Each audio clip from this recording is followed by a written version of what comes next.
बिलासपुर जिले में नगरीय निकाय और त्रिस्तरीय पंचायत चुनावों की तैयारियों पर कलेक्टर अवनीश शरण और पुलिस अधीक्षक रजनीश सिंह ने आज जिला कार्यालय बिलासपुर के मंथन सभा कक्ष में प्रेस वार्ता कर जानकारी दी। उन्होंने बताया कि नगरीय निकाय चुनाव ईवीएम से होंगे, जिसमें नोटा का विकल्प होगा, जबकि त्रिस्तरीय पंचायत चुनाव बैलेट पेपर से होंगे, जहां नोटा का विकल्प नहीं होगा। मतदान केंद्रों की सुरक्षा और व्यवस्था पर विशेष ध्यान दिया जाएगा। कल दिनांक 20 जनवरी को 3 बजे राज्य निर्वाचन आयोग द्वारा चुनाव की घोषणा हो चुकी है, कर दी गई है। इसमें मुख्य रूप से नगरीय निकाय और त्रिस्तरीय पंचायत के चुनाव होने हैं। जहां तक बिलासपुर ज़िले की बात करें, हमारे यहाँ नगरीय निकाय के जो चुनाव होने हैं वो एक दिन होंगे। 11 फरवरी को वोटिंग और 15 फरवरी को काउंटिंग होना है। जो नगरीय निकाय के जो इलेक्शन होंगे वो ईवीएम पे होंगे। इसी प्रकार से नॉमिनेशन कल प्रारंभ हो जाएगा। अगर हम त्रिस्तरीय पंचायत की बात करें तो 3 फेज़ में होना है। मस्तूरी में फर्स्ट फेज़ में 17 को वोटिंग होगी, बिल्हा में सेकंड फेज़ में 20 को वोटिंग होगी और कोटा और तखतपुर में थर्ड फेज़ में 23 तारीख को वोटिंग होगी। इस प्रकार से हमने तैयारी की है और कल हमने इस संबंध में हमारे जितने जिला स्तर के नोडल अधिकारी हैं, सभी एसडीएम्स, उसमें पुलिस के हमारे जितने गस्टेड ऑफिसर्स हैं उनकी बैठक ली है। दंडाधिकारी जो हमारे अनुविभागीय दंडाधिकारी होते हैं उनकी बैठक ली है। और सबसे पहले जो हमारा 2 कंसर्न मेजर रहेगा, पहला चुनाव की व्यवस्था करना और दूसरा चुनाव संपादित करना। तो फिलहाल हम लोग चुनाव की व्यवस्था वाले फेज़ में हैं। इसमें सबसे महत्वपूर्ण होता है एमसीसी का पालन कराना और जो संपत्ति विरूपण अधिनियम है उसको सख्ती से पालन कराना।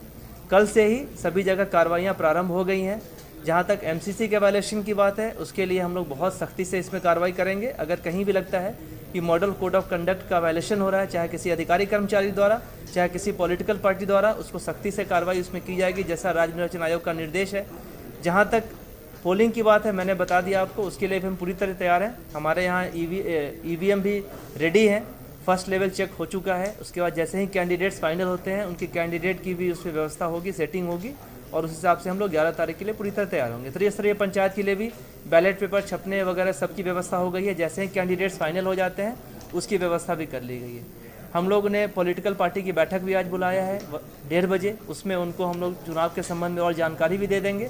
आपके माध्यम से भी मैं राजनीतिक दलों के जो अभ्यर्थी हैं, उनके जो प्रतिनिधि हैं, उनसे अपील करना चाहूँगा कि जो ये त्रिस्तरीय पंचायत और जो अर्बन लोकल बॉडीज़ के इलेक्शंस हैं, उसमें आप लोग सहयोग करें और जो जिला निर्वाचन कार्यालय है उससे आपको हर तरह का फैसिलिटेशन आपको किया जाएगा। कहीं किसी प्रकार की, चाहे वो परमिशन के मामले में हो, चाहे अन्य किसी प्रकार की कोई असुविधा का सामना नहीं करना पड़ेगा। आप लोग निष्पक्ष और निर्भीक होकर इलेक्शन लड़ें। मेरी आप लोगों के माध्यम से मतदाताओं से भी अपील है कि आप लोग लोकल बॉडी इलेक्शन बहुत ही इंपॉर्टेंट होता है, क्योंकि आप अपने वैसे प्रतिनिधि चुनते हैं जो डायरेक्ट आपसे संपर्क में डेली रहते हैं। तो आप लोग उनमें जो प्रक्रिया है उसमें अच्छे ढंग से भाग लें। मतदाता सूची में हमने लगभग सभी लोगों के नाम ऐड कर लिए हैं। सुओ मोटो भी हम लोगों ने ऐड किया, जिन्होंने आवेदन नहीं दिया है उनका भी हम लोगों ने शामिल किया, अगर वो वैलिड वोटर हो गया है तो आप लोग मतदान प्रक्रिया में अच्छे ढंग से भाग लें। आप लोगों को हर तरह से इसमें फैसिलिटी दी जाएगी। मतदान केंद्रों पे भी राज्य निर्वाचन आयोग की जो मंशा है उसके अनुसार एश्योर्ड मिनिमम फैसिलिटी उपलब्ध करा दी जाएगी वोटिंग से पहले। जहाँ तक सुरक्षा व्यवस्था की बात करें तो हमारी जो एसपी साहब हैं, उनकी पूरी टीम है, वो लगातार चौकन्ने हैं। आपको कुछ दिनों में एरिया डोमिनेशन के अंतर्गत जो ग्राम पंचायत एरिया में भी आपको पुलिस का प्रेजेंस और ज़्यादा दिखेगा, जिससे कि हमारी मंशा है कि लोग भयमुक्त होकर, निर्भीक होकर चुनाव प्रक्रिया में भाग लें।